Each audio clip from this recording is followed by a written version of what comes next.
Hello friends, welcome to my channel. आज जो है course code BPSC 102 unit second है। यूनिट फर्स्ट का जो वीडियो है ऑलरेडी बन चुका है, उसकी अगर आप नहीं देखे हो तो सबसे पहले आप वो देख लीजिए। यूनिट फर्स्ट में 6 इंपॉर्टेंट क्वेश्चन की प्रैक्टिस कराया गया है। यूनिट सेकेंड है आज, इसमें 4 इंपॉर्टेंट क्वेश्चन कराए जाएंगे। टोटल इसमें 3 यूनिट है, एक और आपका यूनिट थर्ड का वीडियो आपको कल तक आ जाएगा।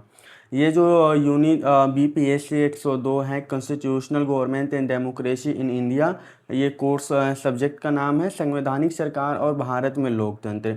इसके जो यूनिट दो के जो 4 इंपॉर्टेंट क्वेश्चन हैं जो एग्ज़ाम में आ सकते हैं, उसकी प्रैक्टिस करेंगे और उसके सॉल्यूशन को अंडरस्टैंडिंग करके समझेंगे।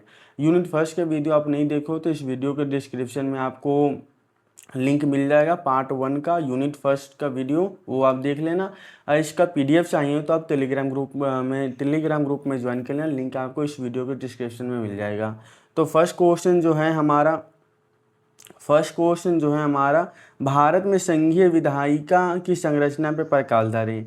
भारत में संघीय विधायिका के प्रकाश डालें। संघीय विधायिका में जो है मूल रूप से हमारा संघीय विधायिका संसद के अंग जो होते हैं मुख्य रूप से राष्ट्रपति, लोकसभा और राज्यसभा, ये तीनों से मिलकर जो है संसद का निर्माण होता है। तो इसी के बारे में हम डिटेल वाइज देखेंगे। राज्यसभा जो है एक अस्थायी सदन है, लोकसभा एक वो 5 साल के लिए किया जाता है, चुनाव के माध्यम से निर्वाचित होकर उसमें जाते हैं। उनकी अच्छे से डिटेल से देखेंगे, राष्ट्रपति वगैरह सबके बारे में। तो ये जो है भारत में क्वेश्चन फर्स्ट है, भारत में संघीय विधायिका की संरचना पे प्रकाश डालें। तो ये है भारत की एक संघीय लोकतांत्रिक गणराज्य है। भारतीय संविधान के अनुसार केंद्र स्तर पर कानून बनाने का कार्य संघीय विधायिका पार्लियामेंट करती है। अनुच्छेद 79 में कहा गया है कि 79 में कहा गया है कि संघ की संसद 3 भागों में विभाजित है, राष्ट्रपति, राज्यसभा और लोकसभा, राज्यों का परिषद तथा जनप्रतिनिधित्व सभा। ये लोकसभा को ये कहते हैं, राज्यसभा के राज्यों का परिषद कहते हैं।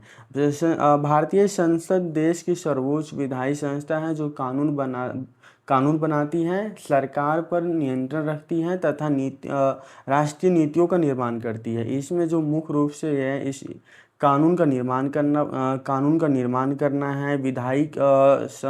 सर्वोच्च विधायिक संस्था है, जब कानून वगैरह यहीं से बनते हैं, पारित होते हैं। फिर उसके बाद हम देखते हैं, एक बार इसको देखेंगे। भारत की संघीय विधायिका की संरचना, भारत की जो है संघीय विधायिका की संरचना हमने पहले देखा है कि मुख्य रूप से 3 है, जो आर्टिकल 79 में कहा गया है, राष्ट्रपति, लोकसभा, राज्यसभा, ये सब हैं।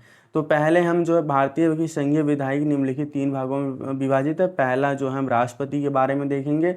राष्ट्रपति संसद का अभिन्न अंग होता है। यद्यपि वह किसी भी सदन का सदस्य नहीं होता है।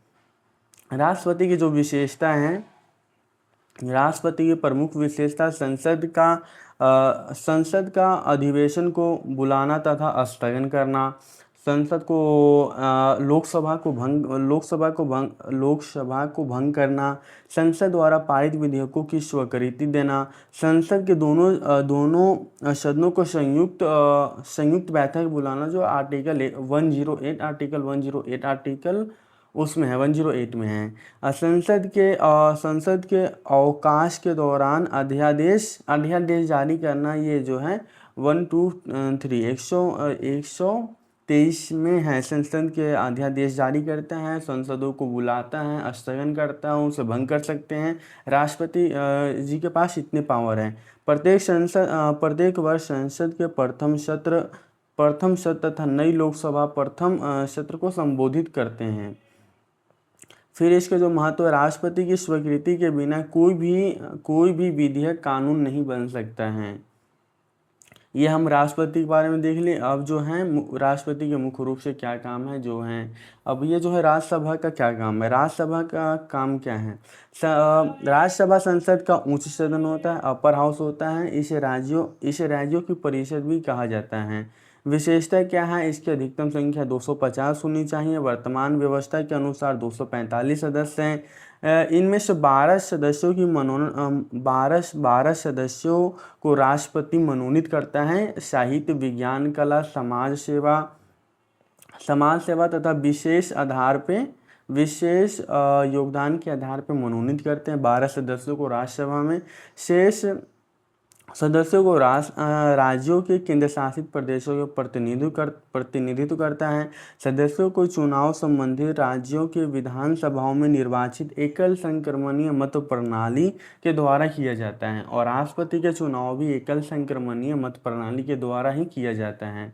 इसका मतलब होता है कि इनके चुनाव में सभी वोट कर सकते हैं। वो किसको प्रेफरेंस के हिसाब से इसमें वोट कर सकते हैं। जैसे किसी को आप सब इनमें सबको वोट करना पड़ता है, और जिसका प्रेफरेंस जो है उसके अकॉर्डिंग इसमें वोट देते हैं और उससे जीतते हैं। फिर उसके बाद जो हो गया, राज्यसभा को कभी भंग नहीं किया जा सकता है। प्रत्येक सदस्य का कार्यकाल 6 वर्ष का होता है। प्रत्येक 2 वर्षों में लगभग 1/3 सदस्य का सेवानिवृत्त हो जाते हैं। सदस्यों बनने के लिए न्यूनतम आयु 30 वर्ष होनी चाहिए।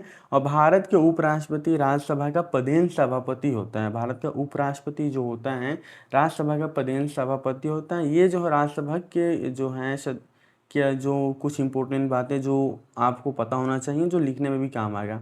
इसका जो राज्यसभा का कार्य मुख्य रूप से क्या है। राज्यसभा का कार्य लोकसभा का कार्य अप्रोक्स 99% सिमिलर ही है, जो दोनों मिलके काम करते हैं। ये जो है कानून निर्माण में भाग लेना, संविधान संशोधन विधेयक पे पारित करना, राष्ट्रीय महत्व के विशेष पर चर्चा करना, अखिल भारतीय सेवाओं के संगठन के अनुशंसा करना, आपातकालीन प्रावधानों पर विचार करना, ये सब जो है राज्यसभा के जो कार्य, ये सब कार्य हैं। अब हम देखते हैं लोकसभा का।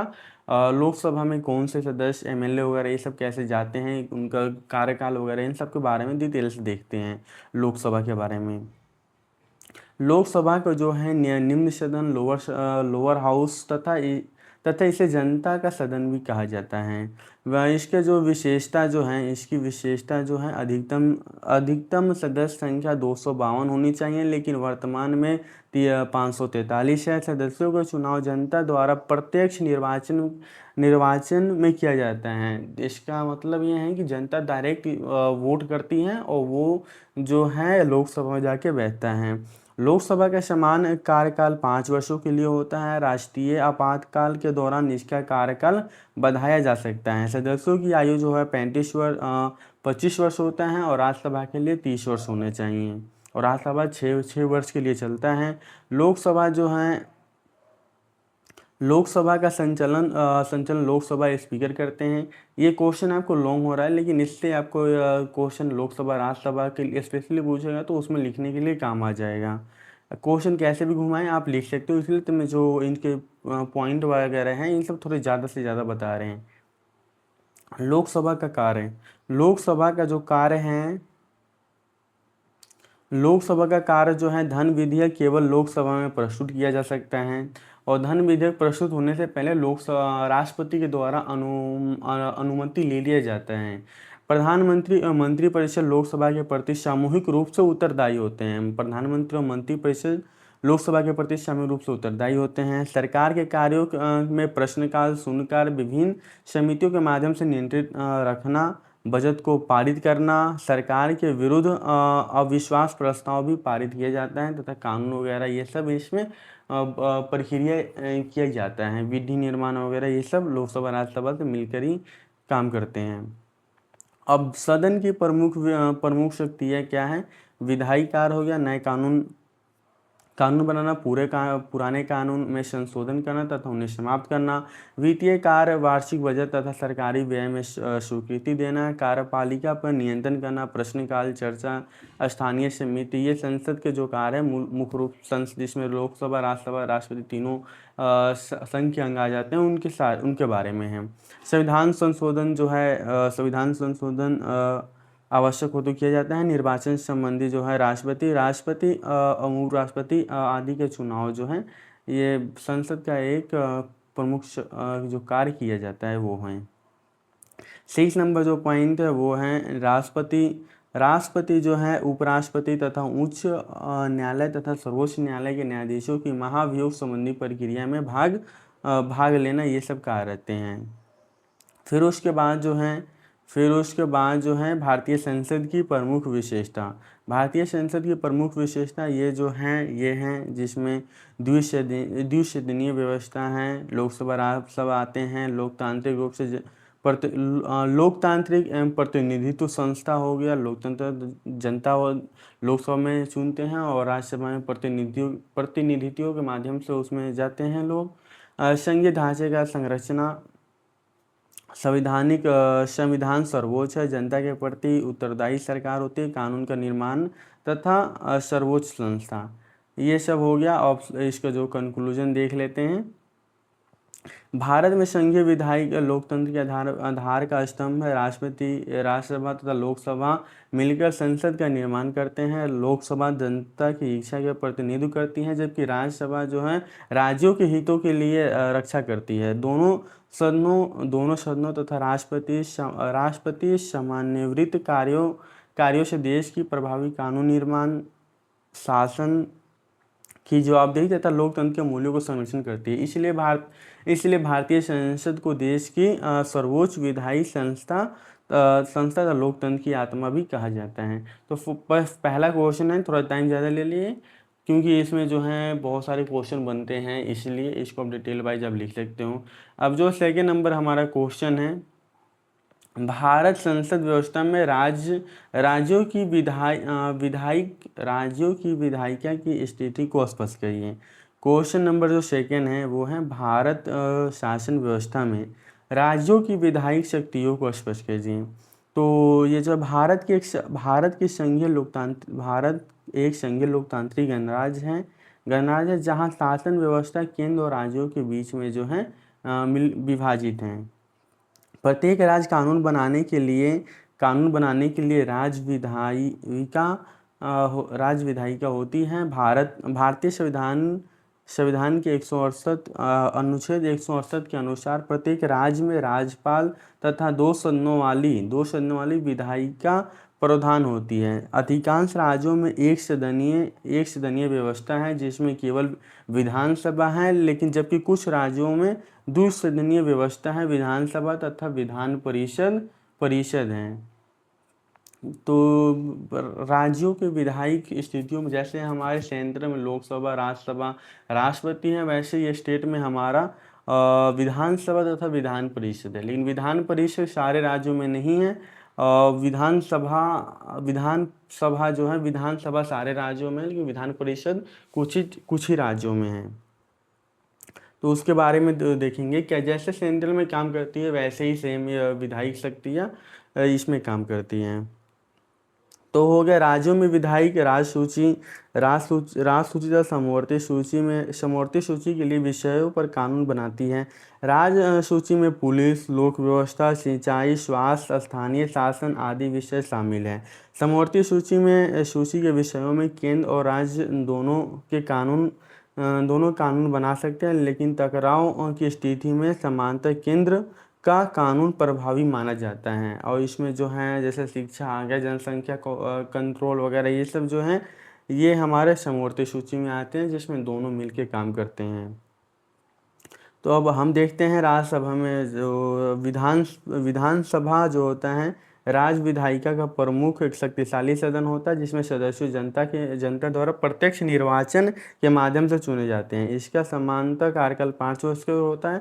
विधानसभा और लोकसभा अप्रॉक्स 90% सिमिलर है, कुछ पॉइंट ही अलग हैं। विधानसभा राज्यों का गठन करती है और मुख्यमंत्री तथा मंत्रिपरिषद के विधानसभा के प्रति उत्तरदायी होती हैं। यदि विधानसभा अविश्वास प्रस्ताव पारित कर दे तो मंत्री परिषद त्यागपत्र देना पड़ता है। जैसे उसमें हम पढ़े थे लोकसभा, वैसे यहाँ राज्यसभा, वैसे हम यहाँ देखेंगे विधान परिषद। जिन राज्यों में विधान परिषद होती है उन्हें उच्च सदन के रूप में उन उच्च सदन के रूप में कार्य करती है। इसके सदस्य विभिन्नतः निर्वाचित मुख्य रूप से राज्यपाल द्वारा मनोनीत व्यक्तियों के माध्यम से चुने जाते हैं।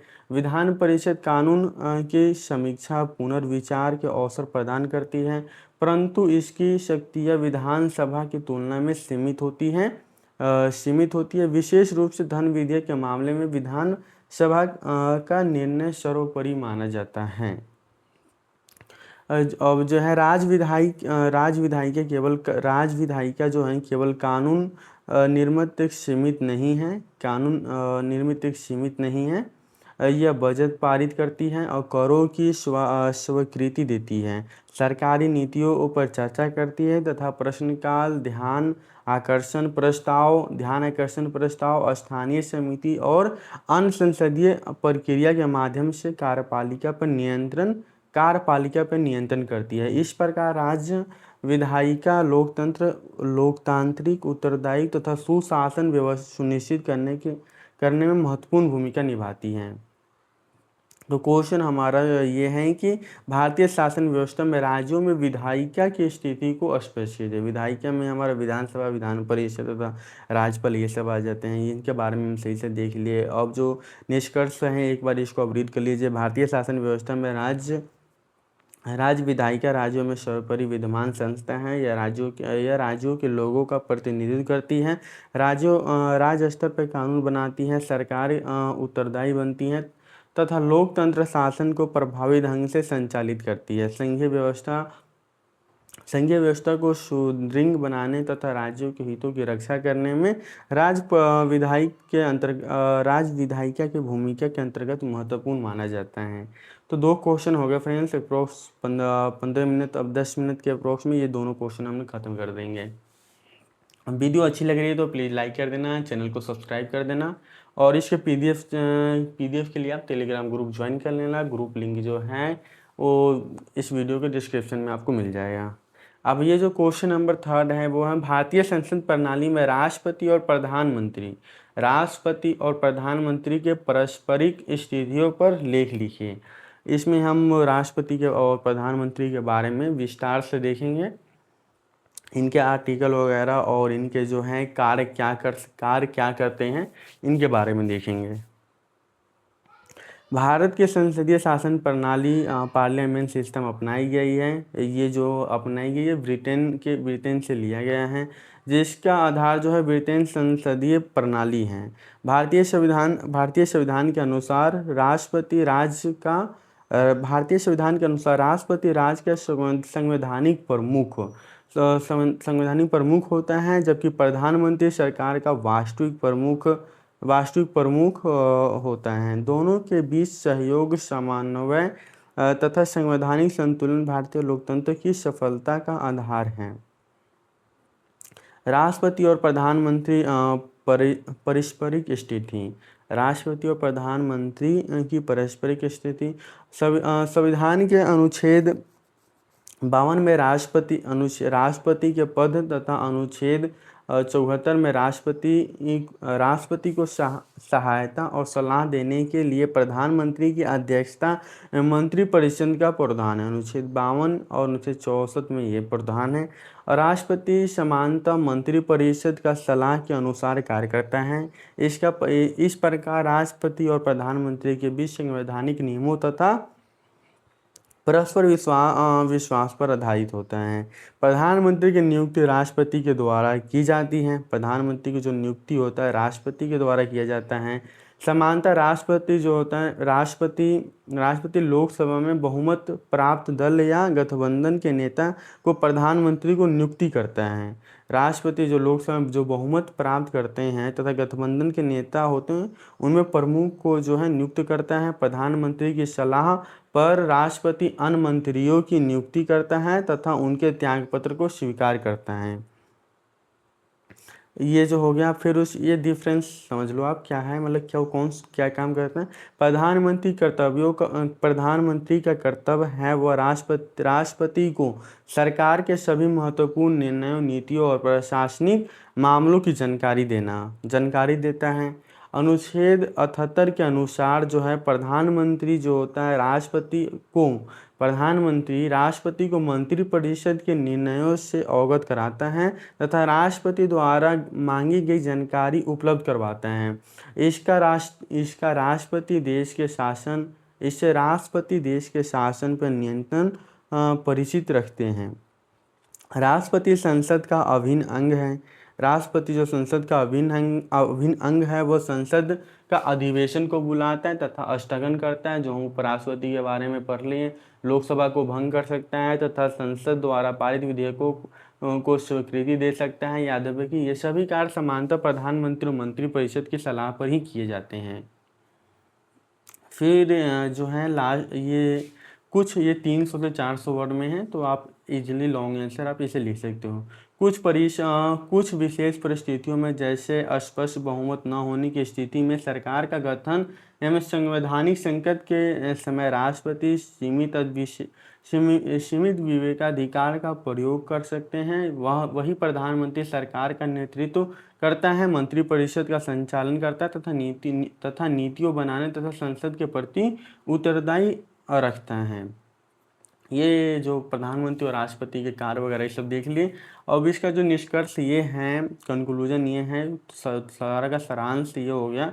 भारतीय संसद प्रणाली जो है, राष्ट्रपति प्रधानमंत्री की भूमिका अलग अलग होती है, वो एक दूसरे के पूरक हैं। राष्ट्रपति जो है संविधान की गरिमा और निरंतरता का प्रतीक है, जबकि प्रधानमंत्री शासन संचार का वास्तविक केंद्र है। दोनों के बीच में सहयोग, संवैधानिक मर्यादा, परस्पर समानता भारतीय लोकतंत्र की स्थिरता और प्रभावी शासन के नियंत्रण के लिए आवश्यक हैं। ये जो क्वेश्चन है हमारा लास्ट क्वेश्चन है 4 नंबर। यूनिट 2 कंप्लीट हो जाएगा। यूनिट 3 देखने के लिए वीडियो को लाइक कर देना और कमेंट कर देना नेक्स्ट वीडियो यूनिट 3 का। लास्ट हमारा यूनिट 3 ही है, उसके भी अप्रोक्स 4 से 5 क्वेश्चन के अप्रोक्स बनाएंगे, जो ख़त्म हो जाएगा हाफ एन आवर में। तो अप्रोक्स आप जो हैं कुल 15 से 12 क्वेश्चन की 15 क्वेश्चन की प्रैक्टिस करके आप जाओगे यहाँ से 3 वीडियो देखने के बाद। तो इसमें से 5 क्वेश्चन जो आप इजीली लिख पाओगे, इसी में से आएगा। तो प्लीज़ जो है टेलीग्राम ग्रुप लिंक जरूर ज्वाइन करना, लाइक ज़रूर कर देना। ये लास्ट क्वेश्चन है। सर्वोच्च न्यायालय के क्षेत्राधिकारों के विस्तार को स्पष्ट कीजिए। क्वेश्चन नंबर जो 4 है, सर्वोच्च न्यायालय के क्षेत्राधिकार को विस्तार करिए। सुप्रीम कोर्ट का जो है कहाँ तक अधिकार है। तो ये जो है कानून वगैरह जो है, जो लॉ है वहाँ उसको राइट्स हैं कि उनको रक्षा करें। जो आर्टिकल 32 में जो है उनको अधिकार मिला है तथा न्यायिक पुनरावलोकन वगैरह कर सकते हैं। ये सब के बारे में हम सही से देखेंगे और आर्टिकल वगैरह को थोड़ा सही से देख लेंगे। तो इसमें हम देखेंगे कि सुप्रीम कोर्ट के पास क्या क्षेत्राधिकार है, कितना अधिकार है उनके पास। भारत का सर्वोच्च न्यायालय जो सुप्रीम कोर्ट देश का संघीय संस्था है। इसकी स्थापना जो 28 जनवरी 1950 को हुई थी। संविधान के अनुच्छेद 124 से 147 तक सर्वोच्च न्यायालय का गठन तथा शक्तियों और कार्यों का वर्णन किया गया है। सर्वोच्च न्यायालय जो है संविधान का संरक्षण, मौलिक अधिकार का रक्षा तथा अंतिम अपीलीय न्यायालय है। इसका क्षेत्राधिकार व्यापक एवं बहुआयामी है। पहला जो है सर्वोच्च न्यायालय के क्षेत्राधिकार पहला हो गया जो हमारा मूल अधिकार जो है संविधान के अनुच्छेद 131 के अनुसार केंद्र और एक या अधिक राज्यों अथवा दो से अधिक राज्यों के बीच में उत्पन्न विवादों को सुनवाई सीधे सर्वोच्च न्यायालय में होती है। ऐसे मामले में किसी अन्य न्यायालय में मुकदमा का दायरा नहीं है। मतलब 2 राज्यों में या केंद्र राज्य संबंधों में टकराव होता है तो डायरेक्ट सुप्रीम कोर्ट जा सकते हैं, उसे लेके आर्टिकल 131 के तहत। मूल अधिकार हो गया। फिर जो हो गया पॉइंट सेकेंड हमारा हो गया मौलिक अधिकारों की रक्षा करना। मौलिक अधिकारों की रक्षा ये जो हैबियस कॉर्पस, परमादेश, प्रतिदेश, अधिकार परीक्षा, उत्प्रेषण, इसके माध्यम से किया जाता है। बंदी प्रत्यक्षीकरण में जो होता है 24 घंटे से पहले जो है उन्हें कोर्ट में प्रस्तुत करना होता है। किसी भी दोषी को प्रस्तुत करना होता है। परमादेश हो गया, अधिकार परीक्षा हो गया, मतलब कोई अपने अधिकार में रह के ही काम कर सकते हैं। परमादेश हो गया, आदेश देना, जैसे उच्च न्यायालय अपने अधीनस्थ न्यायालय को आदेश देते हैं कि ये काम गलत है, सही है, ये सब किया जाता है। इनके बारे में आप एक बार सही से देख लेना अगर जानना चाहो और अच्छी से जानना चाहो तो। मौलिक अधिकारों की रक्षा करना, अनुच्छेद 32 के अंतर्गत यदि किसी नागरिकों को मौलिक अधिकारों को उल्लंघन होता है तो वो सीधे सर्वोच्च न्यायालय में जा सकते हैं। न्यायालय में 5 प्रकार का रीत है, जिसमें है बंदी प्रत्यक्षीकरण, परमादेश, प्रतिषेध, अधिकार परीक्षा तथा उत्प्रेषण।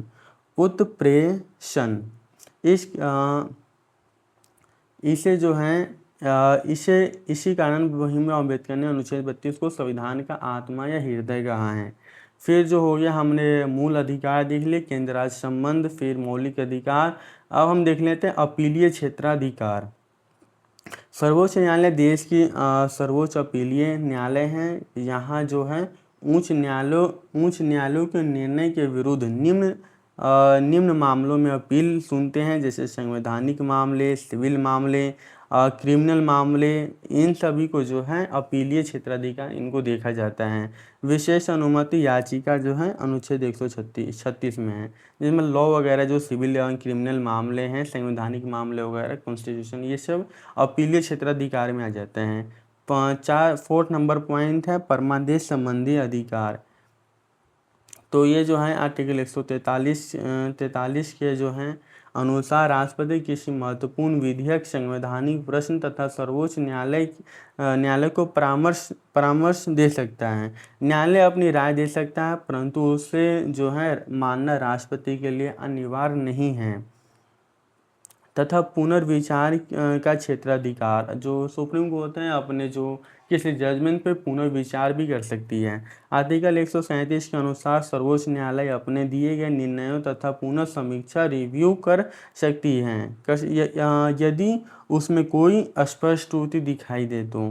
फिर हो गया अभिलेख न्यायालय हो गया। आर्टिकल 129 के अनुसार सर्वोच्च न्यायालय एक अभिलेख न्यायालय है।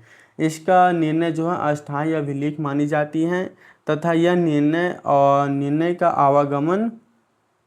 आवागमन के मामले में दंड देने की शक्ति है। अभिलेख न्यायालय होता है सुप्रीम कोर्ट का कोई भी जजमेंट एक अभिलेख हो जाता है।